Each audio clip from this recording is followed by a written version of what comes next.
Bonjour, dans la vidéo du jour, je vous propose d'assembler avec moi une scie à ruban. Alors, je ne connais pas du tout ce modèle autre que les caractéristiques habituelles, mais j'en ai jamais assemblé. Donc là, c'est un modèle qui va aller en boutique. Autant que vous assistiez avec moi à l'assemblage et voir un petit peu ce qu'on peut tirer de ce type de scie à ruban. On y va direct. Allez, hop. La petite table en fonte, petit mais costaud, une belle finition ça par contre, bien huilé pour pas rouiller. Ça doit être le guide parallèle, les accessoires, le bus d'aspiration, guide à onglet.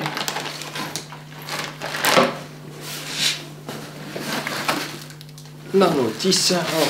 L'avantage avec les notices de chez Record Power, c'est que la version française, en général, encore quelques autres langues.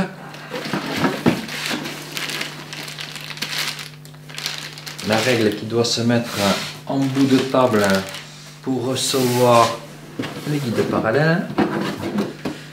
Et le poussoir. Oh, attendez, il y a encore quelque chose là. Le support de table. Voilà.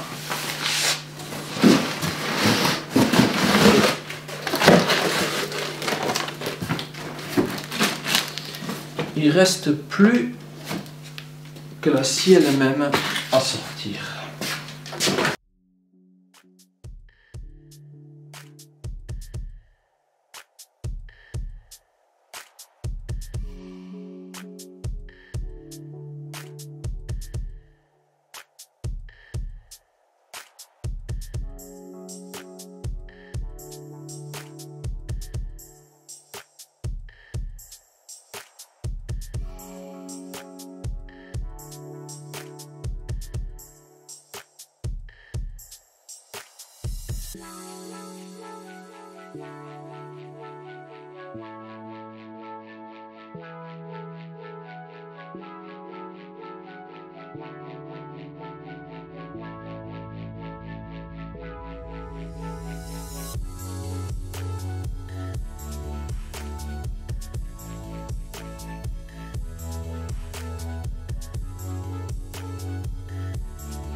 Voilà, la machine est assemblée.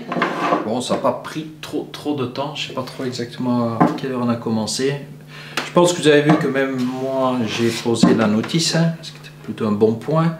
Donc normalement, alors la seule chose que je n'ai pas encore réglée, c'est le point 0, hein, l'inclinaison de la table. Donc, je ne sais pas si vous allez le voir. Je pense. Voilà.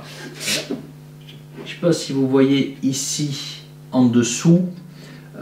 Avec ça, donc vous allez régler le fait que la table à 0, 0 pour moi pour l'instant c'est ici. Vous pouvez avoir donc une butée rapide, venez contre, vous serrez la table et vous avez un 90 degrés parfait entre la lame et la table.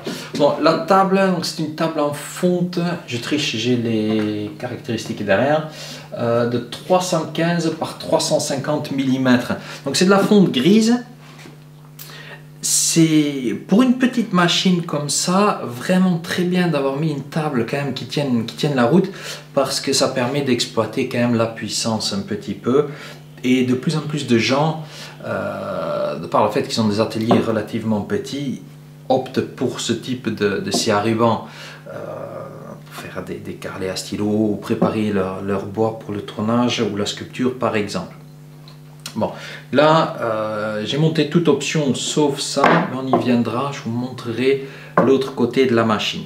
Bon, donc la table, on a vu, bon, elle est inclinable officiellement jusqu'à 50 degrés. Bon, je sais pas, moi j'avais jamais l'utilité, donc je peux pas trop vous en parler, mais vous avez effectivement donc une possibilité, peut-être en menuiserie, pour incliner la table avec une graduation de l'autre côté. Guidage de la lame par roulement, que ce soit sur le côté ou sur l'arrière. A priori, si j'ai bien vu et bien retenu, en bas aussi. Donc je vais réincliner ma table et je n'y vois pas mieux. Mais ils disent, il me semble dans la notice, ce que je n'ai pas fait, de régler au départ le roulement arrière en bas, sûrement parce qu'on a du mal à y revenir par la suite. Donc guidage de la lame par roulement et pas par galet, ce qui est quand même une très bonne chose qualitativement parlant. On monte et on baisse le guide, tac, tout simplement par ici, il me semblait. Ici, on bloque. C'est un système par crémaillère, hein. Je pensais que c'était quelque chose qui descendait juste. En fait, je suis de plus en plus bien surpris.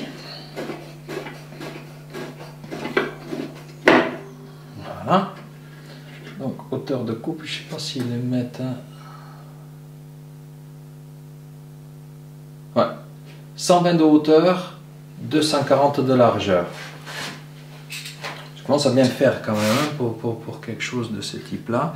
Donc une fois de plus, c'est livré avec un guide parallèle et un guide à onglet. Alors ce qui est assez sympa, le guide à onglet il va dans une rainure en T, hein. Une fois de plus, le jeu est minime et orientable. Ça c'est vraiment pas mal. Alors vous le voyez pas, mais il y a une graduation sur cette pièce là qui permet donc de avoir à peu près, parce que là je est au dixième, hein, la distance, donc l'épaisseur de votre pièce. Tenez compte de l'avoyage de la lame, on en revient toujours à la même chose. Le mieux c'est quand même de faire un morceau perdu pour bien régler et voir où vous en êtes, de ne pas vous fier directement à ces graduations. Bon, pour le reste, marche arrêt, rien de très compliqué. Alors, c'est un moteur 0,35 kW absorbé. Voilà. Ouais, enfin, je pense qu'il est en adéquation avec la machine. Ça ne sert à rien d'aller chercher des machines trop puissantes, enfin, des moteurs trop puissants, si les caractéristiques ne le permettent pas. Mais après, vous le verrez, je vais tourner quand on va parler un peu de l'aspiration. Alors, hop. Je découvre avec vous, hein. Je vais passer de l'autre côté. Je n'y rien du tout.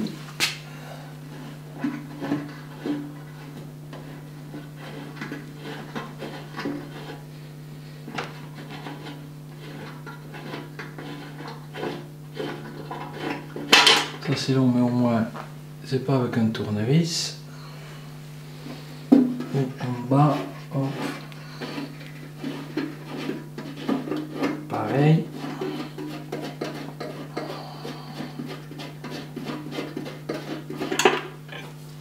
Voilà, hop là. Il faut qu'il soit bien fait. Alors, à l'intérieur donc, on va bien tenir compte de toujours bien fermer ça, même si quelques tours à faire, parce que si la porte n'est pas correctement fermée, la machine ne se mettra pas en route. Et en bas, pareil. Bon là, vous voyez en plus de la partie haute, donc une brosse, parce que c'est toujours en bas qu'il y a le plus de poussière, hein.